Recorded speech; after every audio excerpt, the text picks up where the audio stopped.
Hello everyone, welcome to UPSC Delhi. चलिए आज का हम लोग फिज़िकल ज्योग्राफी का रिवीजन स्टार्ट करते हैं।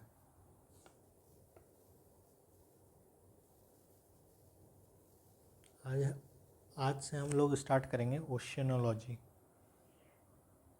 थोड़ा ओशन के बारे में हम लोग पढ़ लेते हैं। अभी तक हम लोग ऑलमोस्ट फिज़िकल ज्योग्राफी कवर कर चुके हैं। अब हम लोग का मेन जो टॉपिक बचता है वो ओशियनोलॉजी बचता है।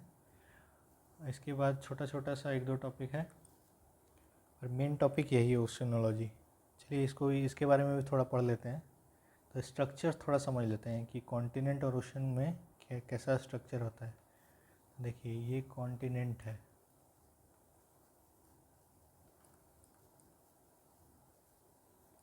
ठीक है।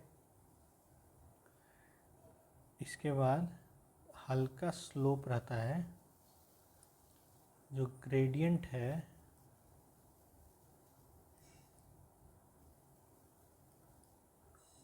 ऑन एन एवरेज 1 डिग्री का रहता है, ठीक है। इसको हम लोग बोलते हैं कॉन्टिनेंटल शेल्फ,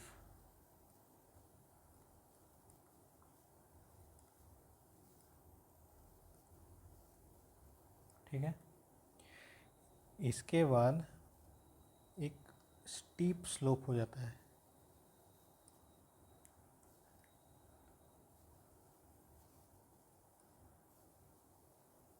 ऐसा, ठीक है। इसको हम लोग बोलते हैं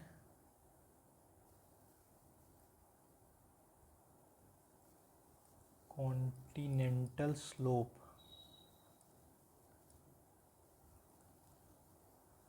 ठीक है। इसके बाद थोड़ा ऐसे रहता है, प्लेन की ओर हम लोग बढ़ रहे हैं, ठीक है। ऑलमोस्ट प्लेन ही हो जाता है, बहुत कम स्लोप रहता है, बहुत कम। इसको हम लोग बोलते हैं डीप सी प्लेन,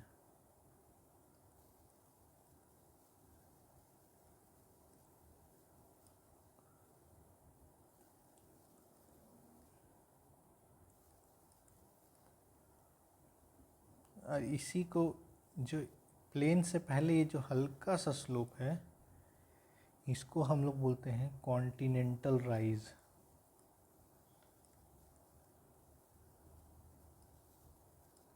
राइज क्यों बोलते हैं? क्योंकि इधर से देखिए, इस तरफ से अगर ऐसे हम लोग चलें तो यहीं से जो हल्का स्लोप शुरू हो रहा है यहीं से ना कॉन्टिनेंट का राइज हो रहा है, तो इसीलिए इसको बोलते हैं हम लोग कॉन्टिनेंटल राइज। फिर इसके आगे अगर हम लोग चले जाएं तो ये ओशियनिक डीप कहते हैं इसको, ओशियनिक डीप, ठीक है। और इसी ओशियनिक डीप में कहीं कहीं पे सडन ऐसे फॉल होता है, ऐसे, इसको बोलते हैं हम लोग ट्रेंच,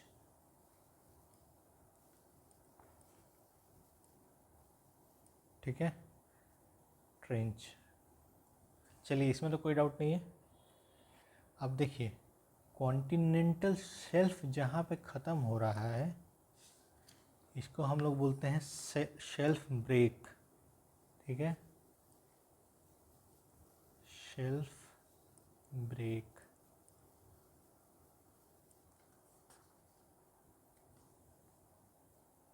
चलिए इतना तो समझ में आ गया, अब आगे बढ़ते हैं। अच्छा अब ये देखिए, ये जो कॉन्टिनेंटल शेल्फ है, अगर यहाँ पे तो ये कोस्ट था, जो इतना था ये तो कोस्ट है, कोस्टल रीजन है, ऐसे फिर हो रहा है। तो ये जो कोस्ट है, अगर ये माउंटेन वाला रीजन रहा कोस्ट, तो ये कॉन्टिनेंटल शेल्फ तो बहुत कम हो जाएगा, डायरेक्ट क्या होगा, ऐसे स्लोप हो जाएगा, कॉन्टिनेंटल स्लोप आ जाएगा, है ना। तो ये समझ गए हम लोग। चलिए इतना क्लियर कर लेते हैं पहले, ठीक है। तो कॉन्टिनेंटल स्लोप कहाँ पे ज़्यादा रहेगा और कॉन्टिनेंटल शेल्फ कहाँ पे कम रहेगा? माउंटेन वाले एरिया में, ठीक है। तो ये हम लोग लिख सकते हैं कि जो कॉन्टिनेंटल शेल्फ है वो नैरो रहेगा या फिर एब्सेंट रहेगा इन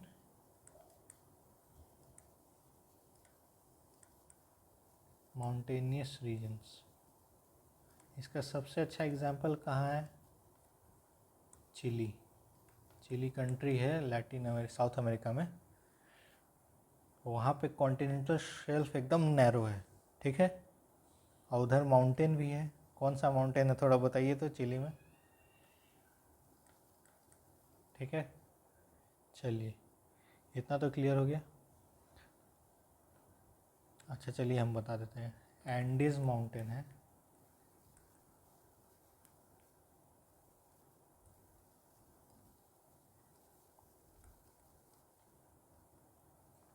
ठीक है, साउथ अमेरिका में है ये।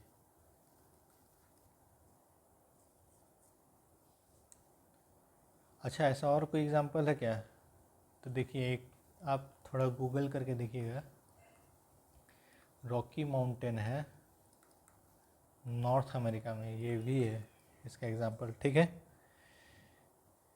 चलिए अच्छा एक और चीज़ देख लेते हैं। जो कॉन्टिनेंटल शेल्फ था वो तो बहुत स्लोप नहीं है, 1 डिग्री का ग्रेडियंट है। तो यहाँ पे जो पानी होगा उस पर अगर जितना ज़्यादा सनलाइट आएगा पानी में, तो इस पानी का टेम्परेचर उतना ज़्यादा बढ़ेगा, क्योंकि ये तो शैलो वाटर है ना। पूरा ओशन में अगर देखें तो सबसे शैलो रीजन है ये, है ना। तो जितना ज़्यादा टेम्परेचर उतना ज़्यादा जितना ज़्यादा सनलाइट उतना ज़्यादा टेम्परेचर। और ये हम लोग कहाँ का बात कर रहे हैं? कॉन्टिनेंटल शेल्फ का, है ना। तो इसका मतलब है कि ये जो वाटर बॉडी, मान लीजिए एक ऐसा वाटर बॉडी है जो हर तरफ से घिरा हुआ है लैंड मास से,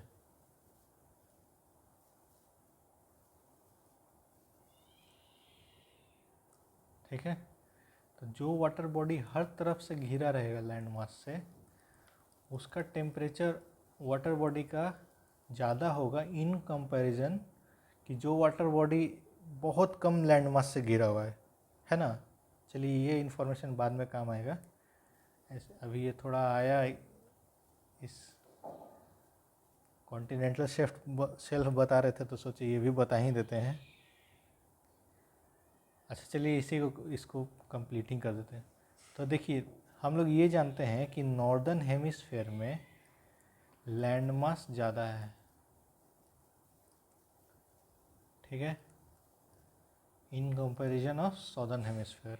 ठीक है, लैंड मास नॉर्दर्न हेमिस्फेयर में ज़्यादा है। तो लैंड मास ज़्यादा है, इसका मतलब कि जो वाटर बॉडी लैंड होगा नॉर्दर्न हेमिस्फेयर में वो ज़्यादा लैंड मास से घिरा हुआ होगा वाटर बॉडी, ठीक है। और जबकि साउदर्न हेमिस्फेयर में जो वाटर बॉडी होगा वो कम लैंड मास से घिरा हुआ होगा। तो हम लोग कह सकते हैं कि नॉर्दर्न हेमिस्फेयर का वाटर बॉडी का टेम्परेचर ऑन एन एवरेज ज़्यादा होगा in comparison of southern hemisphere के वाटर बॉडी का टेम्परेचर, है ना। चलिए ये तो एक जनरल स्टेटमेंट है। अब जैसे नॉर्दर्न हेमिस्फेयर में भी बहुत सारा वाटर बॉडी होगा जो कम लैंड मास से घिरा होगा, और बहुत सारा वाटर बॉडी होगा जो हर तरफ से लैंड मास से घिरा होगा, है ना। मान लीजिए ऐसा है, इसमें सिर्फ लैंड मास इतना दिख रहा है पास में, इसमें हर तरफ लैंड मास है, तो टेम्परेचर का डिफरेंस आ जाएगा, ठीक है। पर इन जनरल नॉर्दर्न हेमिस्फेयर का वाटर बॉडी का टेम्परेचर ज़्यादा होगा।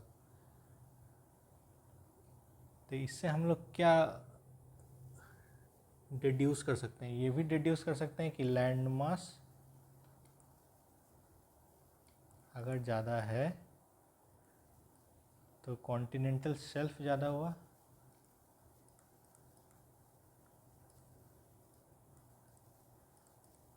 ठीक है।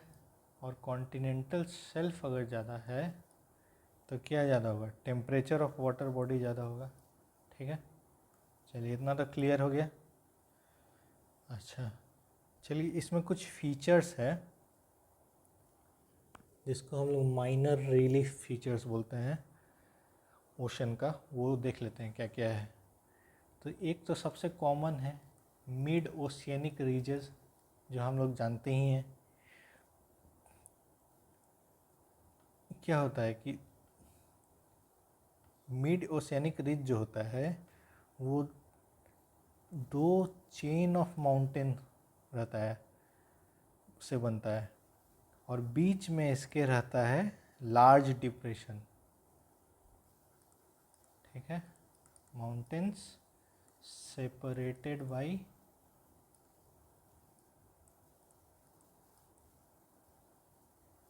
Large depression. ठीक है, इसके बारे में तो हम लोग बहुत पढ़े हुए हैं, पर इसका एक एग्जांपल ले लेते हैं, बहुत फेमस एग्जांपल है। जैसे अटलांटिक ओशन में जो मिड ओशियनिक रिज है उसका एक आइलैंड बनता है ये ओशन के ऊपर, जिसको हम लोग कहते हैं आइसलैंड। ठीक है, आइसलैंड का तो नाम सुने ही होंगे। तो ये किसका एग्जांपल है? मिड ओशियनिक रीजेस का एग्जांपल है। ठीक है, इसमें तो कोई डाउट नहीं है। चलिए दूसरा देख लेते हैं,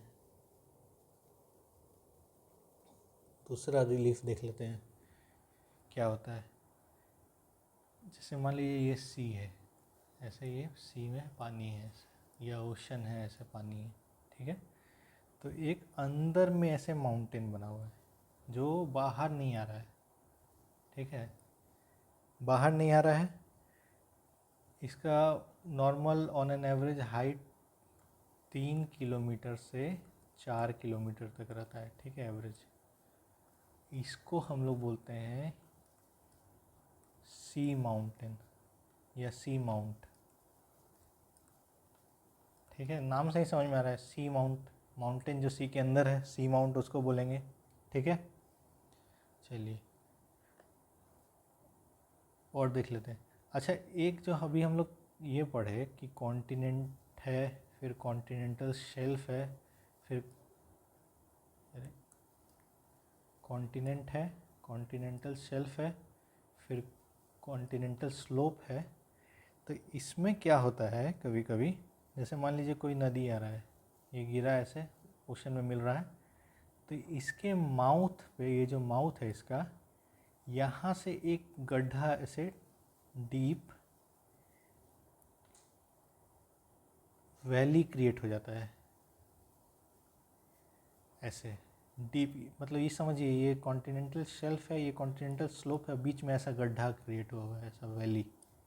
ठीक है, ये वैली जो क्रिएट होता है इसको हम लोग बोलते हैं सबमरीन, सबमरीन कैनियंस। ठीक है, ये भी एक तरह का रिलीफ है। अच्छा, इसका एग्जाम्पल है कुछ क्या, इसका एग्जाम्पल है हडसन कैनियन।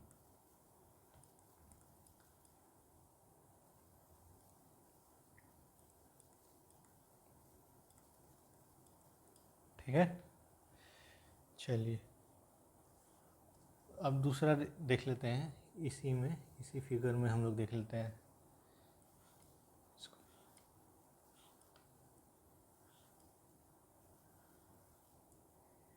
एक ऐसा सी माउंट जिसका मुंह ऊपर में, जिसका जो टॉप है वो ऐसे फ्लैट हो, उसको हम लोग बोलते हैं गोयोट। ठीक है,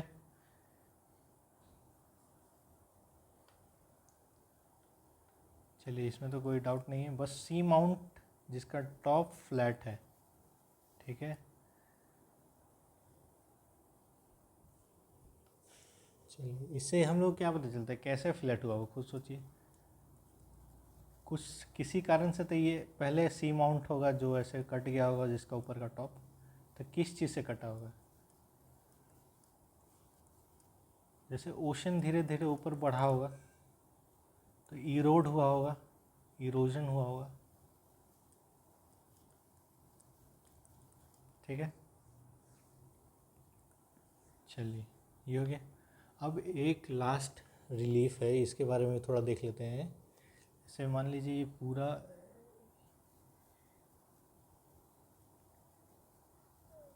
एक ऐसा आइलैंड या कोरल रीफ से बना हुआ है। ये वाला जो एरिया है ये पूरा लैंड है, लैंड मास है। अब ये कोरल रीफ है या आइलैंड है जो भी है, और ये बीच में एक लेक टाइप का बन गया है जिसको लगून बोलते हैं, और बाकी हर तरफ ओशन है। ऐसे ये ओशन के बीच में ऐसा हुआ है, ऊपर आया हुआ है ऐसा लैंड फॉर्म। तो ये जो लैंड फॉर्म है ये, इसको क्या बोलते हैं? इसको बोलते हैं अटॉल, ATOLL, अटॉल। ठीक है, तो ये कुछ माइनर रिलीफ फीचर्स था और वो हम लोग डिस्कस कर लिए। अटॉल था, गुयोट्स था, सबमरीन कैनियन था, सी माउंट था, मिड ओशियनिक रिज था। ठीक है, चलिए इस वीडियो को यहीं तक रखते हैं, फिर आगे हम लोग देखेंगे थोड़ा कि ओशन का जो टेम्परेचर है वो कैसे कैसे वेरी करता है, किस किस कारण से वेरी करता है। ठीक है, इस बारे में थोड़ा देखेंगे हम लोग नेक्स्ट वीडियो में। चलिए, थैंक यू। अच्छा लगा अगर वीडियो तो सब्सक्राइब कर दीजिए। कोई डाउट है या कुछ सजेशन है तो कमेंट करके बताइए। लाइक कर दीजिए, शेयर कर दीजिए ऐसे लोगों के साथ जिनको भी ये पढ़ना है। ठीक है, चलिए, थैंक यू।